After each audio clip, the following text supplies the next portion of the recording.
గురవే నమః. మేం ముగ్గురం కలిసి భగవద్గీత గురించి చిన్న స్క్రిప్ట్ చేస్తున్నాం. మా ముగ్గురిని ఆశీర్వదించండి. జై శ్రీకృష్ణ, నా పేరు ప్రశ్న. జై శ్రీకృష్ణ, నా పేరు జవాబు. జై శ్రీకృష్ణ, నా పేరు భగవద్గీత. ఏమండోయ్, విన్నారా? ఈ అమ్మాయి పేరు భగవద్గీతట. పుస్తకం పేరు పెట్టేశారు. అది పుస్తకం పేరు కాదు, దైవ గ్రంథం పేరు. ఆ పేరు నీకెందుకు పెట్టారు? ఎందుకంటే భగవద్గీతలో ఉన్నవన్నీ నా శరీరంలో కూడా ఉన్నాయి కాబట్టి. నీ శరీరం భగవద్గీత? అవును, నా శరీరమే కాదు, మానవ శరీరాలన్నీ నడిచే భగవద్గీతలు. అయితే పంచపాండవులెవరు? పంచపాండవులు మన పంచేంద్రియాలు. అయితే కౌరవులెవరు? మన కోరికలే కౌరవులు. అయితే పంచపాండవుల భార్య ద్రౌపదీ మాత ఎవరు? పంచేంద్రియాలకు ముడిపడి ఉన్న సత్యశీలమే ద్రౌపదీ మాత. అయితే కురుక్షేత్రం ఏమిటి? మన మనస్సే కురుక్షేత్రము. అయితే శ్రీకృష్ణ భగవానుడెవరు? నాలోను నీలోను ఈ విశ్వమంతా నిండి ఉన్న జ్ఞానమే శ్రీకృష్ణ భగవానుడు.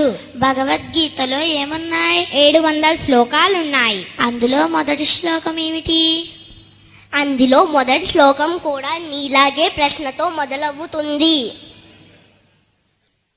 ధర్మక్షేత్రే కురుక్షేత్రే సమవేతాయుయుత్సవః మామకాః పాండవాశ్చైవ కిమకుర్వత సంజయ. ఈ శ్లోకం అర్థం ఏమిటి?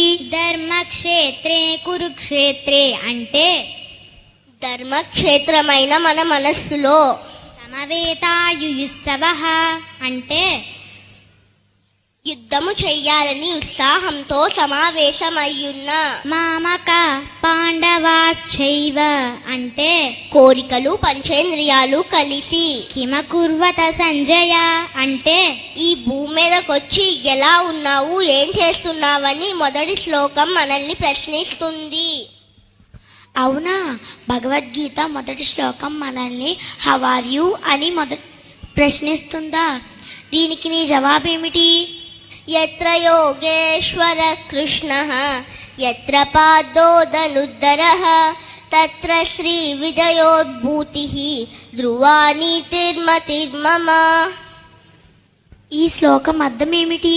యత్ర యోగేశ్వర కృష్ణః అంటే ఎక్కడైతే జ్ఞానము నిండి ఉంటుందో, యత్ర పాదోదరుద్దరః అంటే ఆ జ్ఞానం మీద గురి పెట్టి ఉన్న శిష్యుడుంటాడో, తత్ర శ్రీ విజయోర్భూతిః అంటే అక్కడే విజయం కలుగుతుంది. ధ్రువా నీతిర్మతిర్మమ అంటే నీతి నియమాలతో వర్ధిల్లుతాము.